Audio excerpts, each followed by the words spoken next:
This is an original story by Shane Steward. It's called Fool in Love.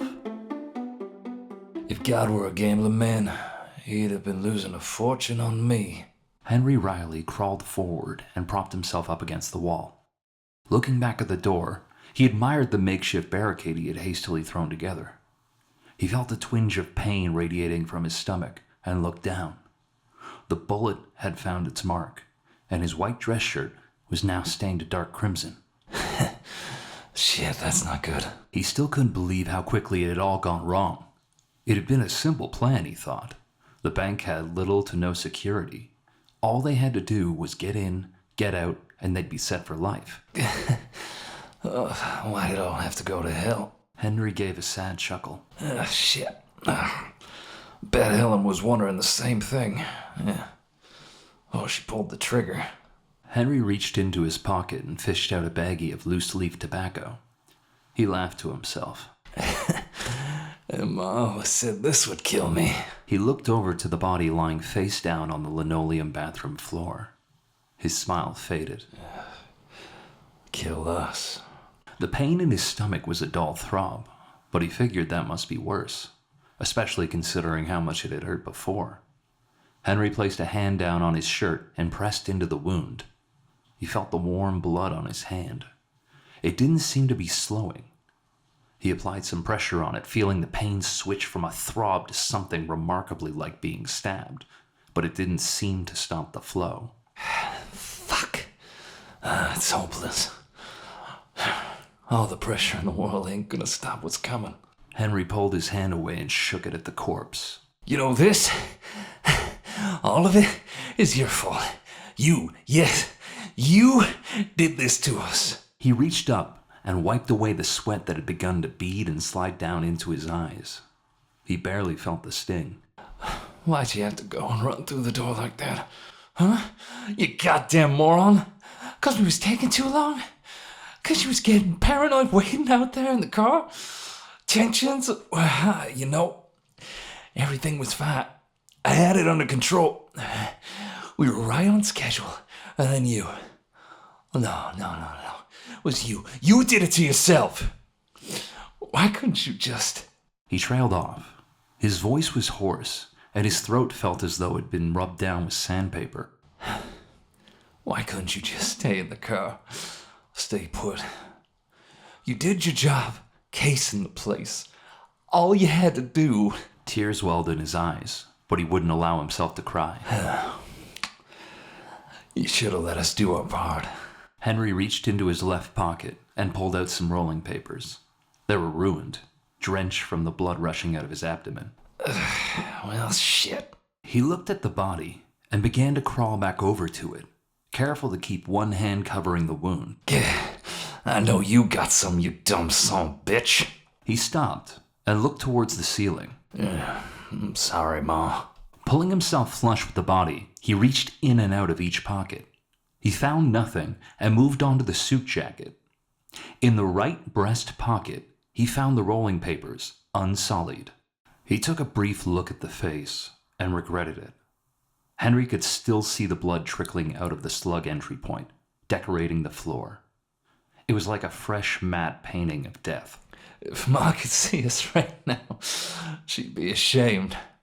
How pissed is what she'd be. Or whoop me. Whoop me like I wouldn't believe. Henry, she would say, don't you be dragging a little Ray down with you. He's a good boy, so smart. You want a first-class ticket to hell? Fine, but don't let him pay for it. Henry crawled away from the body and left a trail of crimson in his wake. He propped himself back up against the door, fished the tobacco from the little baggie, and tossed it into the confiscated rolling papers. The white of the paper faded as it soaked up the blood from his hands, but he didn't care. He paused for a moment and listened. It was silent now except for his heart thudding away in his chest. No more screaming, no more anything. It was him and Ray entombed here in a mausoleum of his own guilt. He returned to shoddily rolling his cigarette. Wish you were here now, Ray. You always knew how to roll these, right? He placed the smoke into his mouth and watched as flecks of tobacco fell onto his wounded stomach. Amused, he raised his hands as if to say, "Told you so," and lit the poorly rolled cigarette. His white shirt was drenched now, and the blood had begun to rhythmically drip onto the floor. Looking at it, he began to wonder if he had enough blood to fill the Hudson. The thought made him feel nauseous, and he looked away.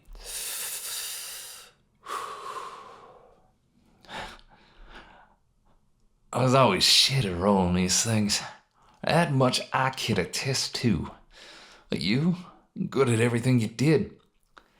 But for as smart as you was, you were equally fucking stupid. God, you were fucking mute around everyone. Everyone but me. Fuck, you didn't even yell when you came crashing into the bank. You, always so goddamn paranoid. That's why I told you to wait in the car. Hell, Helen didn't even want to bring you. What I said.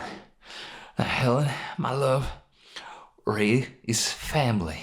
He'll be all right. He's just worried about his big brother and wants to make sure we get out all right. I tell you what, I said, I swear, he won't even come into the bank. He'll stay put in the car like a good one. He looked over at the lifeless husk that had once been his brother, but found that his vision was beginning to blur. Henry didn't mind that.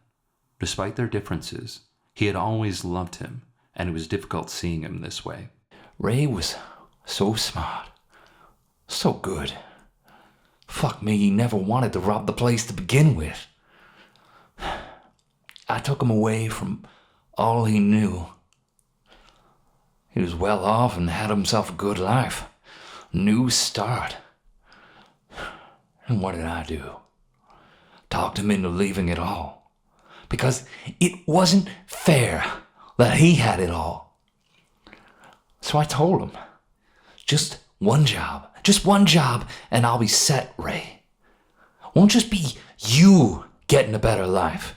We both will. And when we're drinking champagne and enjoying our prospers, you can rub it in my face that you made it happen. Little Ray, able to make old Henry into someone better. Someone that our ma would be proud of. All you gotta do is use that brain of yours and come up with a plan. Helen had been with him. Ray had never been a fan of the woman and had gestured for her to leave. She was pissed at that. Always there with me. Always a team.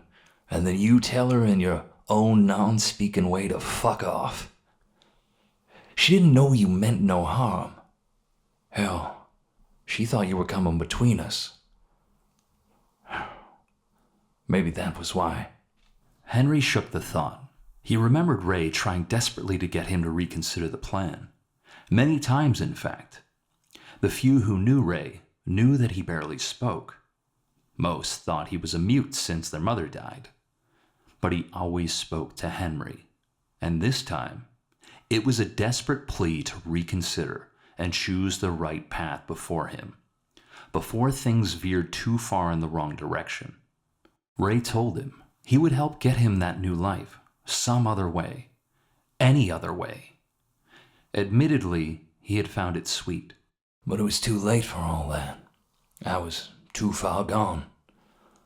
No way to right the good ship, Henry. He remembered putting a hand on Ray's shoulder, walking him along and saying, "You worry too much. It'll all be fine."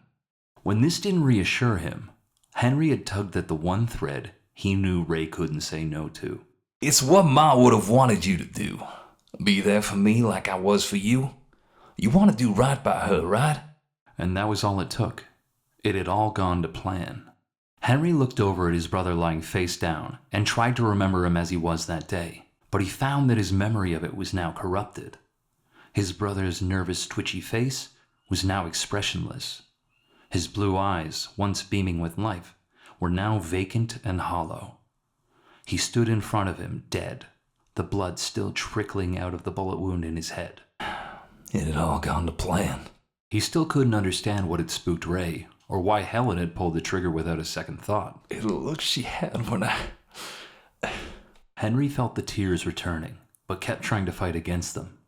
He couldn't give anyone the satisfaction. Wouldn't. He looked around the room. The realization hit him like a truck. There was no one else. He was sitting, barricaded and trapped in the bank restroom, alone. Just like I've always been. No amount of effort could hold back the tears. It was as though a dam had overflowed and the raging waters became a flood. You and her were all I had. Fuck, I couldn't do a damn thing to stop it. I turned and saw you, but it's too late.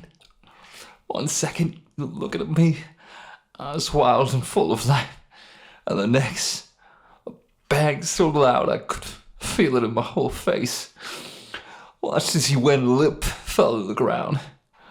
I was just stuck there, frozen in place. There you were, the only family I had left, just lying there, slugging your head, arms and legs just hung under you, brains splattered on the floor. I wanted to yell, but I had no voice. Wanted to run to you, but my feet felt glued to the floor. I was just standing there like some simpering fool. And then Helen stepped in front of me, about as far as you are now. She started screaming, trying to snap me out of it, calling me a pet names, I think. But I couldn't even understand the words at first. She shouted at the top of her lungs, trying to get through to me, to snap me out of it, you know. I think she may have even slapped me. He felt his cheek, leaving a smear of bloody fingerprints. Yes, she did. I didn't really feel it. But you know, Christ, I honestly don't think she realized what she'd done. She hadn't even given you a second glance, and I bet she thought some cop had come busted in or something. He took a deep drag of his smoke and got into a coughing fit. He saw specks of blood hit his hand as he wheezed, but didn't care. She thought you were coming between us. Shit, I really don't know. I don't know what, if she was thinking at all. Easier to just react in the moment. Yeah, it doesn't matter much now, I guess. I looked at her and she saw me. I think it might have dawned on her. She looked back over her shoulder at you. Helen knew then, if she hadn't before. She turned and faced me, looked me right in the eyes, and I into hers. Where she'd seen love, she now saw something that scared her. And what I saw... He paused. What I saw was not the woman I had fallen for. I just saw red. I saw the things that had been taken away from me. The boy whose shoelaces I used to tie, even when he knew how to do it. The man who made something of his life after our ma died, and we shifted from home to home. Henry struggled, his voice quivering, and the words stuck in his throat. The brother who I promised would get a better life. He wiped his eyes. They stung with the mixture of blood and tears, but he barely felt it anymore. Then I saw her reach. And before either of us could say shit, we both had our guns pointed at one another. He looked back at his brother's corpse. She begged, you know. Absolutely begged with all her might to just think for one moment about what I was doing. And I couldn't. Everything was just red. He laughed. You hear that all the time. Everything gone red. I never really got it. I mean, I've been pissed and lost it, you know that, but not like this. No, Never like this. This was something else. And then I heard it. I actually heard it before I felt it. That loud crack. I don't think I really registered what happened. But I felt my guts. I saw more red. And something just clicked. He stopped, took one last inhale, and tossed the cigarette away. Honest to God, couldn't tell you if it was something in my mind or that trigger, but something clicked and nothing mattered anymore. The bullet was in her. And that look in her eyes before she went down. Well, if hell is real, that'll be the torture. Seeing it over and over again. That look before I saw the white of her eyes. Betrayal, sadness. It don't matter. He pulled himself back to his belly, and this time it was much more difficult. The pain resonating through his body was overbearing now, and it was all he could do to drag himself back over to Ray. I loved her, you know. I really did. I don't know if she ever really loved me, but against everything, I mean everything, I loved her. If she had turned and shot me instead of you, I probably would have just taken it and let her run off with the money. She could have done that, and it wouldn't have changed the way I felt. Ma would have called me a damn fool. Henry laughed, though the sound was weak. Damn. Fool in love. He struggled to make it back over to the body. Despite his reluctance to stare into his brother's dead eyes, he needed to see them one more time. A distance of 10 feet felt like a regular marathon now, and Henry began to feel winded. Hell, I deserve all of this. For what I've done now. And for most of my godforsaken life. He reached ahead and pulled himself parallel with Ray's face. He could hear the sirens far off in the distance. Too far, he thought. It didn't matter. They could wait for him to be done. But not you, Ray. Not you.